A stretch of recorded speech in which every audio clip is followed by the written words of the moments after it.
and welcome. I'm Nergy. I am a DM from Down Under. Hell yeah!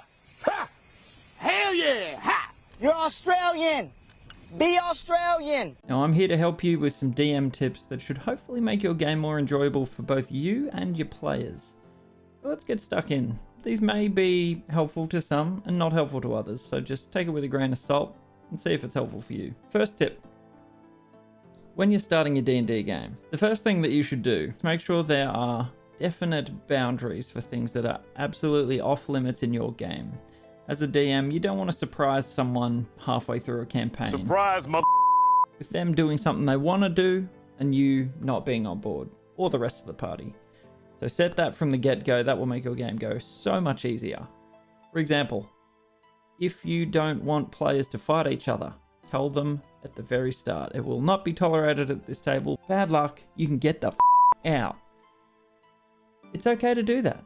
You gotta let people know what the go is from the get-go. But seriously, those boundaries are very important.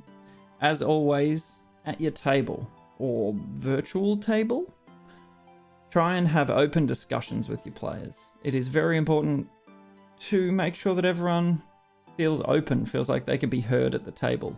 If people are holding back because they don't want to ruffle feathers, then they're not going to enjoy themselves. So make sure that you're always, inviting and open to people's feedback or criticisms even. It may be tough, but if they have criticisms, handle it in a good way and that will foster open discussion. Again, please make sure that you have boundaries. For example, in my campaign, I've told people you are not ever allowed to steal from one another and you're not allowed to fight each other. There's just no point to it in game unless the story really drives for it and it was absolutely necessary, which I'm not going to angle it to be possible. I don't want that at my table because then people's feelings might get hurt and people get pissy with people in real life and you don't want that. So leave that out. So next up with ground rules, if people are feeling uncomfortable, it's always going to be a little bit uncomfortable at the start of your game. Make sure you tell people, it's okay. You don't have to be a pro voice actor and you don't have to be in character 24/7. You're allowed to ask things out of character. You're allowed to be like, oh man, I don't feel comfortable with that yet. As a DM, you should not take that to heart. That's no reflection on you. That's just people aren't always comfortable with each other immediately. And that's okay. So, in character, in person, doesn't really matter, just so long as you guys get comfortable to begin with. Your party need to get to know each other more. This won't apply to everyone. But some people need to feel comfortable before they'll step into the RP side of things. Roleplay, for anyone new. So, ground rules, very important. Tip 2. One that some people might not agree with, but one that works for me is, as a DM, you don't want to play the game for you to be all-powerful. This is not a power trip for you. You're not here to have ultimate cosmic power. That's not why you're here. You're here to facilitate your players' enjoyment. You're here to run them through a game. It is not for you. This is not a personal gratification and dumping on people. You read those horror stories everywhere and it's just like, oh wow, people actually do that. Power trips. Don't do it. The way I play my games, I play them for my players. I play the game so that my players enjoy themselves. Yeah, make those epic moments happen for your players, not for you. Don't be like, this fight's way too easy. I'm going to make it 10 times harder so that they die. That's a crap way to approach this. The way you should approach it as a DM is, I want my players to feel like they kicked ass. It's okay to have easy fights. I'm going to give them a good opportunity to kill everything in one hit. Your players will love that moment. They will be like, oh yes. Damn, I'm good! Can you feel that? Huh? Can you feel it, Captain Compost? Wouldn't you? Wouldn't you be like, oh damn, I feel powerful. That's great. So one thing that a lot of people don't do is, enjoy the players enjoying the game. That is where I get my joy from. When my players are loving the game, it makes me feel good. It makes me feel like I'm doing my job right. So some people, that is a tough pill to swallow. And if it's not something you want to do, maybe DMing's not for you. It's definitely not for everyone. Tip 3. Now, when you're starting out, there's a lot to learn. If you're doing your first campaign, don't homebrew it. Don't homebrew it. Just coming from experience, don't homebrew your first campaign. It requires so much effort. And I mean, unless you have this time, which I certainly don't anymore, unless you have the time and the mental space and the drive to fill out an entire one-shot or an entire campaign, just do some pre-made stuff. It's very easy. You just read over it and then you go, sweet, I've got my notes already done. Now, this is sort of there's a trade-off. When it comes to pre-made, it saves massively on time and effort. But they can still be customized. You don't have to play it exactly as they've written it. You can change things however you like. Maybe some of your players have already done this one shot, and changing it up will keep them surprised, keep them on their toes. So that's good. The bad part of pre-made content is you don't know the stuff quite as well. It's not like ingrained in your soul. Oh, please. I have no soul. So it's harder to control on the fly. It's harder to come up with stuff because you don't know if it'll impact things later on. If you're doing homebrew, massively time consuming because you can go into a million degrees of detail that'll probably never even get discovered, but you'll love doing it. It's fully customized and you know everything in your home written campaign. You'll know all of the characters. You'll know what will affect what. And it gives you greater control and knowledge of the world. So somewhere in between. If you feel like you'd like to dabble in a bit of homebrew, try taking a pre-made campaign or a pre-made one-shot and just tweak some stuff. Add some characters, add some whatever you want to do. The rules are there as a guideline, so up to you. Just know that homebrew takes a lot of time. What am I up to? 4? Maybe 5. 4. I think it's 4. We have party composition. Now, the sort of trope of a balanced party having a cleric, a frontliner, a DPS, it doesn't matter. D&D is built to be sort of flexible. If you guys all want to play some sort of halfling mariachi band of bards, do it. You guys will have a blast. Don't limit them. Oh, no, you guys, no, yeah, there's no healer. We're not doing that. Just give them more potions. Easy fix. Let your players do what they want to do, unless, it makes other players uncomfortable. Back to first rule, set those boundaries. But be open to these ideas. Don't be like, oh, no, yeah, edgelord rogue, screw that noise. Life is pain. Life is only pain.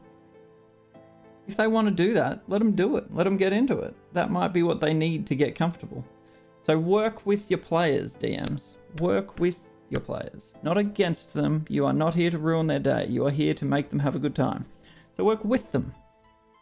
Sure, healing's important. As I said, if there's no cleric in the party, that's fine. Give them options. Make up some crap. Who cares? Just let them enjoy themselves. Tropes exist for a reason. If someone wants to be a big old barbarian frontliner, and that's all they are, and they rage, rah, that's cool. Let them do it. Don't stamp on people's joy just because you don't think it fits in.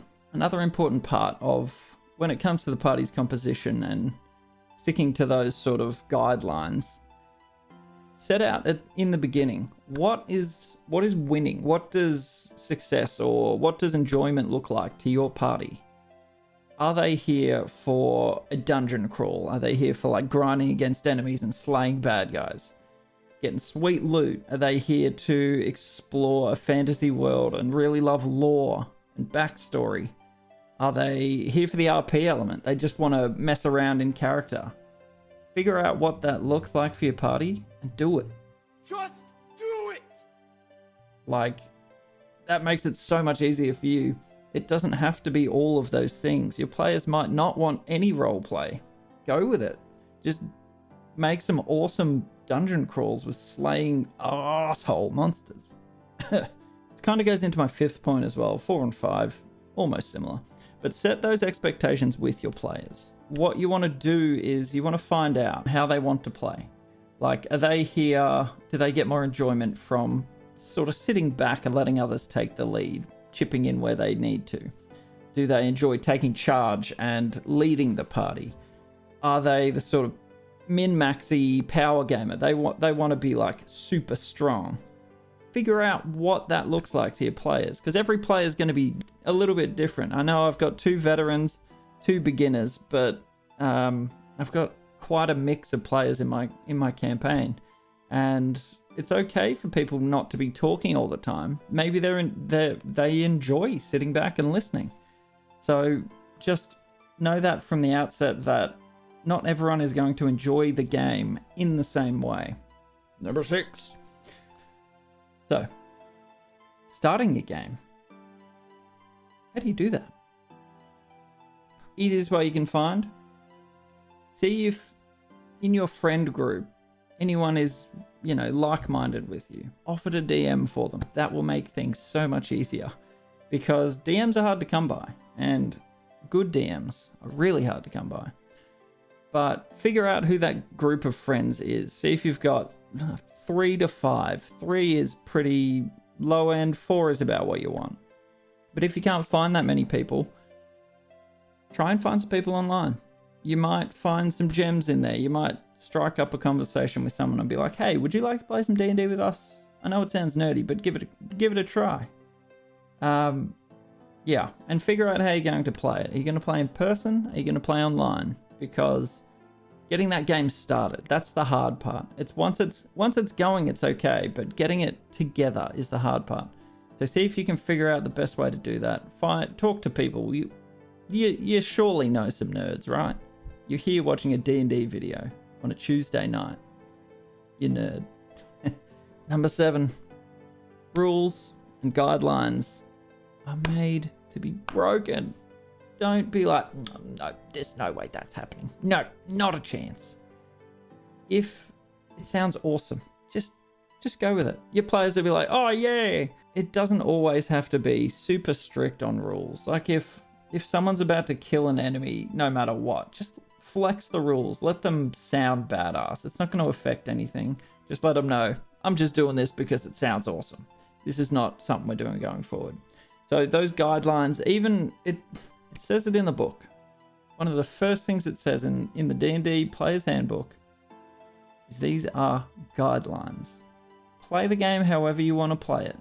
Just make sure you talk about it with your players, because yeah, you got to make sure that you're consistent when you're making these flexes to rules. So that's the only thing that may trip you up. If you're not being consistent, if you let one person do something and then the next person that tries to do it can't do it, it'll feel unfair at the table. So make sure you're consistent. If you're allowing it once, make sure you are very clear on that rule. But the players are going to try and bend the rules. They will try and break the crap out of those rules. If they can come up with a smart idea that's not blatantly cheating, let them do it. Let them have some fun. Let them feel rewarded for coming up with something ingenious, something that you've never thought of, and you're like, you know what? I'll allow it. That sounds pretty cool. Good thinking. And they'll come away from that table and be like, oh shit, yeah, I actually came up with something. That was awesome. Yeah, so learning to be flexible as a DM. I try to get out, but they keep pulling me back in. Wangle a new dangle on live. Oh! No, Bender, the other way! I like him better this way. I'm sad now. Is super important. I don't know why I left this till last, because it's damn well the most important thing you can do. Learn to be flexible. If your players are, super loosey-goosey and they need a little bit of whoosh, then sometimes you're going to need to be a hard ass. But once everyone sort of settles into their role, be a little bit flexible. Know how to draw the line and when the line doesn't matter, because it's important that your players enjoy what you're doing. But most importantly, it's important that you enjoy what you're doing. If you don't love DMing, don't DM. your players will know that your heart's not in it. That's tip number 8, so sucked in.